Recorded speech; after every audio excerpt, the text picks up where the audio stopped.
Praise the Lord. கர்த்தர் நல்லவர், அவர் ஒருபொழுதும் தவறு செய்ய மாட்டார்.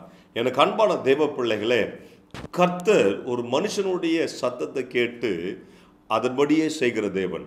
ஏதோ நம்ம ஜெபம் பண்ணுறோம், அவர் கேட்குவதில்லை, அவர் கேட்கவே மாட்டேன்றாரு, அப்படியே விட்டுறாருன்னு நீங்கள் நினைக்கிறீங்களா? இல்லைம்மா, ஆண்டவர் என்ன செய்யணும்னு அவருக்கு நல்லா தெரியும். அவர் நீங்கள் ஜெபிக்கிற ஒவ்வொரு ஜெபத்தையும் அவர் கூர்ந்து கவனிக்கிறார். எனக்கு அன்பான தேவ பிள்ளைகளே, நீங்கள் என்ன சொல்கிறீங்களோ அதன்படி செய்யறதுக்கு தயாராக இருக்கிறார். புரியுதுங்களா? உங்கள் சொல்ல கேட்டு செய்வதற்கு ஆயத்தமாக இருக்கிறார். பாருங்க, யோசுவாவின் புஸ்தகம் 10ஆம் அதிகாரம் 13-14 வாசிக்கலாமா? அப்பொழுது ஜனங்கள் தங்கள் சத்துருக்களுக்கு நீதியை செறிக்கட்டும் மட்டும் சூரியன் தரித்தது, சந்திரனும் நின்றது. அது யாசேரின் புஸ்தகத்தில் எழுதியிருக்கவில்லையா? அப்படியே சூரியன் அஸ்தமிக்க தீவிரிக்காமல் ஏறக்குறைய ஒரு பகல் முழுவதும் நடுவானத்தில் நின்றது. இப்படி கர்த்தர் ஒரு மனிதனுடைய சொல் கேட்ட அந்நாளையொத்த நாள் அதற்கு முன்னும் இல்லை, அதற்கு பின்னும் இல்லை. கர்த்தர் இஸ்ரவேலுக்காக யுத்தம் பண்ணினார். பாருங்களேன், ஒரு மனுஷனுடைய சத்தத்தை கேட்டு சூரியனையும் சந்திரனையும் அப்படி நிறுத்தினாராம். ஒரு மனுஷனுடைய சத்தத்தை கேட்டு.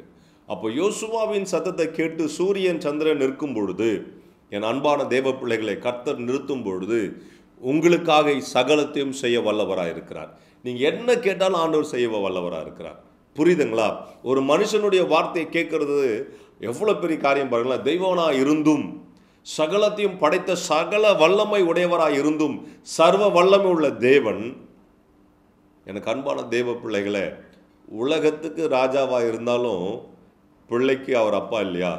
பிள்ளை சொன்ன செஞ்சு தானே ஆகணும். அது போல தான் அவர் சர்வ வல்லமை உள்ள தேவனாக இருந்தாலும் உனக்கு அவர் தகப்பன், உங்களுக்கும் எனக்கும் அவர் தகப்பன். அதனால் நம்ம பேச்சை கேட்டு ஆண்டவர் சகலத்தையும் செய்வார்.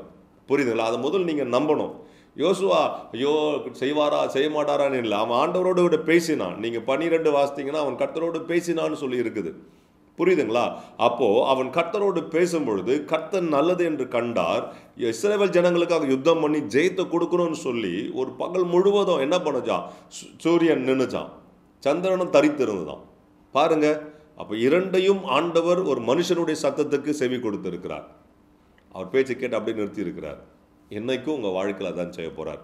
ஆண்டவர் இது வரைக்கும் என் ஜெபத்தை கேட்கலன்னு நினைக்காதீங்க. உங்கள் ஜெபத்தை கேட்குறாரு, உங்களுக்காக எதையும் செய்வேன்னு சொல்கிறார். ஆமென். உனக்காக எதையும் செய்வேன். என்ன சொல்கிறாரு? உனக்காக எதையும் செய்வேன்னு ஆண்டவர் சொல்கிறார். உனக்காக உயிரே கொடுத்துட்டேன், மற்ற இதெல்லாம் செய்ய மாட்டேன்னா? பதில் சொல்லுங்களேன். உனக்காக உயிரே கொடுத்துட்டேன்றார் இயேசு கிறிஸ்து. ஏம்மா, என் உயிரையே கொடுத்துட்டேனாம்மா, அப்புறம் வேறு எதையும் செய்ய மாட்டேன்னா அப்படின்றார். அப்போ நிச்சயம் செய்வார். சரியா? ஜெபம் பண்ணலாமா? பரலோக தகப்பனே, அன்பு பிள்ளைகளுக்காக ஸ்தோத்திரம். ஆண்டவரே, இந்த பிள்ளைகள் எதெல்லாம் கேட்டுக்கொண்டிருக்கிறார்களோ அதற்கெல்லாம் நீர் பதில் கொடுக்கும்படியாக ஜெபிக்கிறேன். வேலைக்காக, திருமணத்துக்காக, குழந்தை பாக்கியத்துக்காக, ஆண்டவரே ஆசீர்வாதத்துக்காக, வீடு வாங்குவதற்காக எதெல்லாம் அன்பு பிள்ளைகள் கேட்கிறார்களோ அதெல்லாம் பெற்றுக்கொள்ள கர்த்தர் நீர் கிருபை பாராட்டி அருளும். ஆண்டவர் எழுதுகிற எக்ஸாம்ஸில், எழுத போகிற எக்ஸாம்ஸ் நல்ல வேலைக்காக கர்த்தர் எல்லாவற்றையும் பாஸ் பண்ணி, ஆண்டவர் இன்டர்வியூலாம் பாஸ் பண்ண கர்த்தர் கிருபை பாராட்டி அருளும். நாமத்தை மையப்படுத்தும் இயேசுவின் நாமத்தினாலே. ஆமென், ஆமென், ஆமென். பிறந்தநாள், திருமணநாள் காண்கிற பிள்ளைகளை நான் வாழ்த்துகிறேன், ஆசீர்வதிக்கிறேன். ஆசீர்வாதமாயிருங்க. உங்கள் வாழ்க்கையில் தோல்வி இல்லை, கர்த்தர் ஜெயத்தை வச்சிருக்கிறார். Hello, praise the Lord.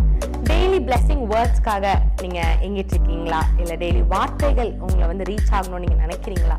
Please எங்களை யூடியூப்லேயும் இன்ஸ்டாகிராம்லேயும் ஃபேஸ்புக்லையும் ஃபாலோ பண்ணுங்கள். கீழே ஆண்டில்ஸோட நேம்ஸ் கொடுக்கப்படும். ஸோ டெய்லி மெசேஜ்க்காகவும், அனாயிண்டிங் வேர்ட்ஸ்க்காகவும், டங்ஸில் நீங்கள் பேசணும்னு நினைக்கிறீங்களா? அதுக்காக வீடியோஸ் நாங்கள் அப்லோட் பண்ணியிருக்கோம். அது மாத்திரம் இல்லை, இன்ஸ்டாகிராம்ஸில் டெய்லி உங்களுக்கு ஏற்றும்படியாக வார்த்தைகள் அப்லோட் பண்ணப்படுது, போஸ்ட் பண்ணப்படுது. அதை பார்த்து ஃபாலோ பண்ணி நீங்கள் ஆசீர்வாதம் அடையணும் நாங்கள் விருப்பப்படுறோம். ஸோ எங்களோட இன்ஸ்டாகிராம் ஹேண்டில்ஸ் இங்கே போடுவாங்க, ஃபேஸ்புக் ஹேண்டில்ஸ் இங்கே போடுவாங்க. அது மாத்திரம் இல்லாமல் எங்களோட யூடியூப் சேனல்ஸ் இருக்குது, சப்ஸ்கிரைப் பண்ணுங்கள். ஆசீர்வாதமான வார்த்தைகள், அனாயிண்டிங்கான வார்த்தைகள் உங்கள் அடையணும் நாங்கள் விருப்பப்படுறோம். ஆசீர்வாதப்படணும் நாங்கள் விருப்பப்படுறோம். ப்ளீஸ் எங்களை ஃபாலோ பண்ணுங்கள், சப்ஸ்கிரைப் பண்ணுங்கள்.